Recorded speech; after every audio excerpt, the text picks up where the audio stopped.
अवधूत चिंतन श्री गुरुदेव दत्त.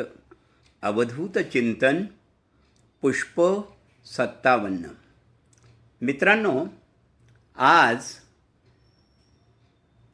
तुम्हाला एक वाचलेली आणि ऐकलेली सत्यकथा सांगणार आहे आणि तिचं नाव आहे चहावाल्याची डायरी. सत्य जीवनावर आधारित ही हृदयस्पर्शी बोधकथा आहे. ही गोष्ट नाही, हा घडलेला सत्य अनुभव आहे. पुण्याच्या स्टेशनबाहेर आजही तो स्टॉल आहे. वाचाल तर जगण्याची नजर बदलेल. सत्यकथा. पुणे स्टेशनच्या बाहेर एक चहाचा स्टॉल होता. मालक रमेश अण्णा, वय 62, एक पाय अपंग. रोज सकाळी 5ला स्टॉल उघडायचा, रात्री 11ला बंद. कप 5 रुपयातला चहा आणि एक गोष्ट मोफत, हसू.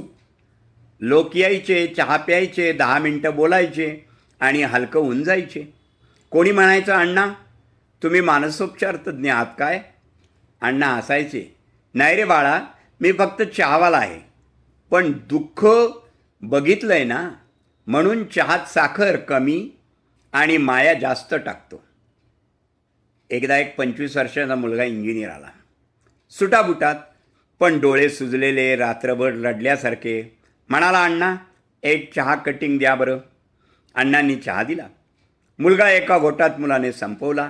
खिशातून 100 रुपयाची नोट काढली, टेबलावर ठेवली आणि म्हणाला, अण्णा उरलेले पैसे तुम्ही ठेवा, माझा हा शेवटचा चहा आहे. अण्णांचे हात थरथरले, कप धुताना थांबले. म्हणाले, बाळा कुठे निघालास रे? मुलगा हसला.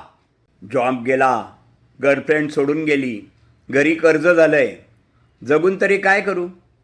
अण्णा स्टॉल बाहेर आले. लंगडत आणि लंगडतच मुलाचा हात धरला आणि स्टॉलमध्ये नेलं. तिथे एक जुनी फाटकी डायरी होती. अण्णा म्हणाले, बस वाच. अण्णाच्या डायरीतलं पहिलं पान होतं 1985 सालचं. आज माझा पाय ट्रक खाली आला. डॉक्टर म्हणाले पाय कापावा लागेल. त्याच वेळेला बायको 8 महिन्याची गरोदर होती. घरात फक्त 23 रुपये होते. रात्री हॉस्पिटलच्या गच्चीवर गेलो, उडी मारणार होतो, तेवढ्यात बायकोचा फोन आला. अहो बाळ लाथ मारतंय, म्हणतंय बाबा लढा. मी रडलो आणि परत आलो. दुसऱ्या दिवशी पाय गेला, पण हिंमत नाही गेली. स्टेशन बाहेर 2 भांडी आणि 1 किटली घेऊन बसलो. चहा ओरडू लागलो. पहिला दिवस 17 रुपये कमवले. रडलो पण जगलो. डायरीचं दुसरं पान 1993. आज बायको कॅन्सरनी गेली. हातात 6 वर्षाचं पोर. लोक म्हणाले पोरगा अनाथाश्रमात टाका. मी म्हणालो, माझा एक पाय गेला, बाप पण नाही जाऊ देणार मी. रात्र चहा विकला, पोराला शिकवलं, इंजिनियर केलं. आज तो अमेरिकेत आहे. म्हणतो बाबा तिकडे या. मी म्हणतो, बाळा माझे ग्राहक कोण सांभाळले रे? त्यांचं दुःख कोण ऐकेल? डायरीचं शेवटचं पान 2018 सालचं आहे. आज 62 वर्षाचा झालो.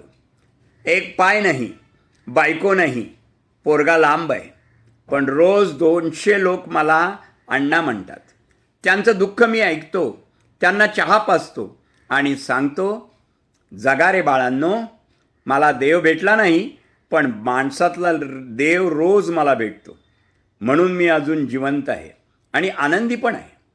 कारण माझ्याकडे देण्यासारखं आहे चहा आणि वेळ. मुलगा डायरी वाचून रडू लागला. लहान मुलासारखा अण्णा म्हणाले, बाळा तुझे 2 हात आहेत, 2 पाय आहेत, डिग्री आहे आणि तुला मरायला का झालं रे? माझ्याकडे काय होतं बघ, 23 रुपये, एक तुटलेला पाय. आपण मी नसलेलं रडत बसलो नाही, असलेलं वापरत राहिलो. आणि तूही तेच कर. नोकरी गेली दुसरी शोध, पोरगी गेली चांगली येईल दुसरी, पण जीवन गेलं तर परत येत नाही रे राजा. अण्णांनी त्याला 100 रुपये परत दिले आणि 1 फुकट चहा त्याला दिला. म्हणाले, हा जिंदगीचा चहा आहे, संपू नकोस. घोट घोट पी. तो मुलगा आज बेंगलोरला मोठ्या कंपनीत मॅनेजर आहे. दर महिन्याला अण्णांना फोन करतो आणि पुण्याला आला की पहिलं अण्णांच्या स्टॉलवर येतो.